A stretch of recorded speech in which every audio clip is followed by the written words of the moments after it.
generally speaking, they always ask you, tell us your story. I've never heard that. I've seen the stories on YouTube and all that, right? So at the end of the day, one of the things I'm actually doing with Mark with this is you're developing a couple of talks. We came across it last week, so you're doing a talk on relationships and on sales, right? So one of the things is talking your story is something some people. And for me, in the beginning it was. So I'll tell you a little bit about mentorship and what I went through. And I'll define some of the key points of this. So your story is about engaging with your audience. It's something that they want to listen to, and listen more of. Okay, say it again. They want to listen to it, but they want to have their attention where they're not going to be looking at their cell phones, or I'm going to the washroom, or I'm going to drink water. Because you know what? That happens. Okay? And during speaking, I've seen anything happen to you. Technical glitches, people walking out and just not interested. So it has to be gripping. So my story is this, is that I went to school, Centennial College, got my grades. I ended up working in retail for 10 years as a shipper receiver. But during that time, I didn't exactly last too long on these jobs. I was getting fired, let go, didn't quite understand. So in 2003, I had this awakening where I sought out mentorship. And I was telling you about Terry Gogna and Max Hermoon. They both told me, Jim, there's nothing wrong with you. Really? You sure about that? There isn't. The part is that I was evolving. And part of your story is that we're all evolving. Some people mentioned about their fear. I have heard fear from a couple of people in this room here. I still have fear, believe it or not. Coming up here, I always have fear. Fear of what everybody's thinking of me. But at the end of the day, I can only say what I'm thinking of myself and sharing it. So the mentorship was this, is that, trust me, it was not easy. There's many calls that I made to Terry. He was my accountability partner, and I would call him. And one talk that I remember most was one night I called him, and it was a talk, and it was, just, things aren't going well, people are not returning my phone calls, it was one of those deep talks.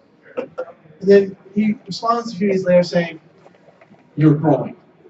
Just 2 words, "You're growing." I heard the message, I knew he threw the phone. I was like, "That's all? 2 words?" I was upset. Really, I tracked him down a week later. I was like, "What was wrong about him? You're growing." He goes, "Well, what did you want me to say? Did you hear what I said?" "Yeah, I heard everything twice, actually. I heard it again. It was really good stuff."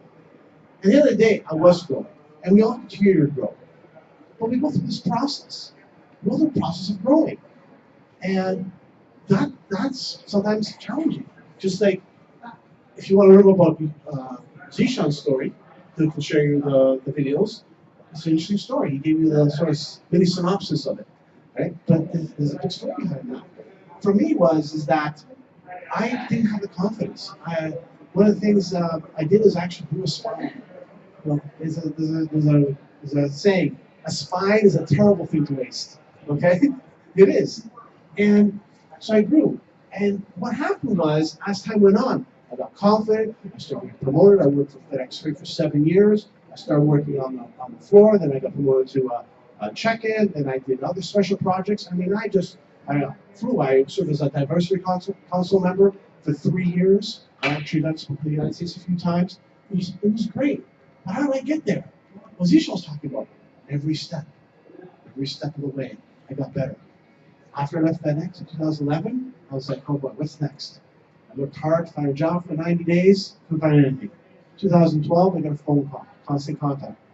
We're starting a project called Authorized Local Experts. You want to be part of it?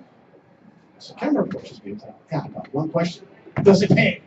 She goes, yes, I'm in.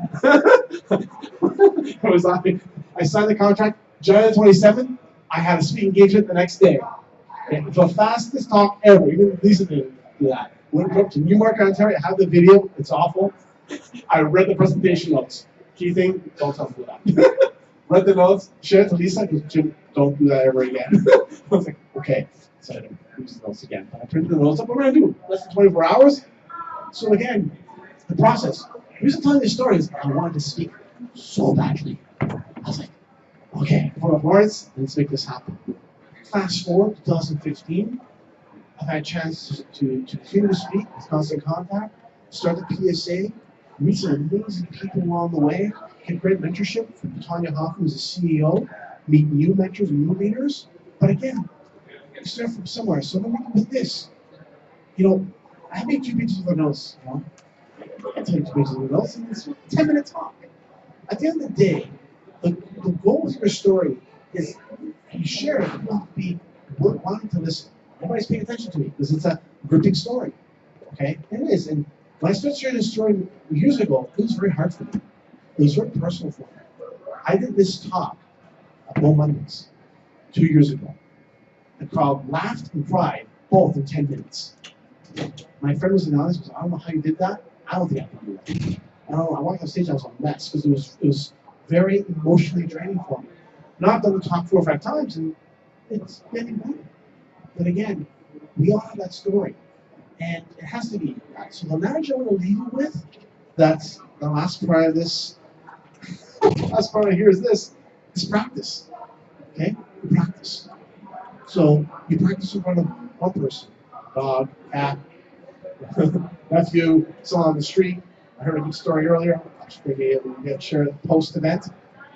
It's a good story. We'll share it after the event. What do you think?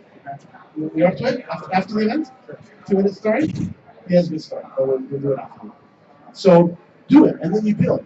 I will talk to anything. I will talk to a tree. Okay? I will talk to a tree. I find something, the trees will be my audience. It's like this one, the practice. In front of a speaker is, as a speaker, record yourself, do that. But one of the things that, the best example, was my friend gave me a couple of years ago. It's like a movie. Yeah. It's a beginning, a middle, and an end.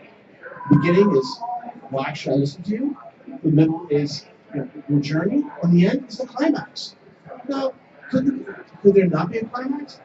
There's not, but there is a moral of the story. So my friend Pagiamtzis, he writes a blog called The Journey of Stories. And he always ends the blog, the moral of the story is. And I stole that line from him and I put it in my blogs. So the moral of the story is this, is I'm still growing. I'm still getting better.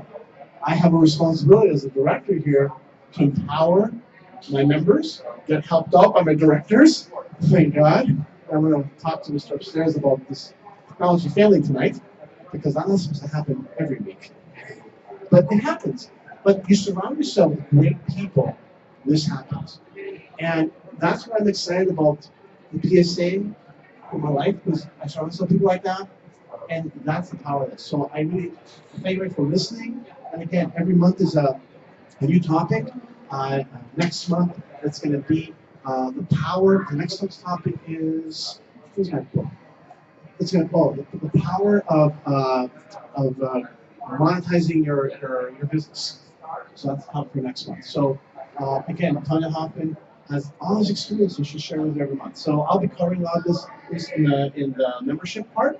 But again, thank you for listening to the story. Again, everyone has a story and you have the opportunity to share it. Thank you.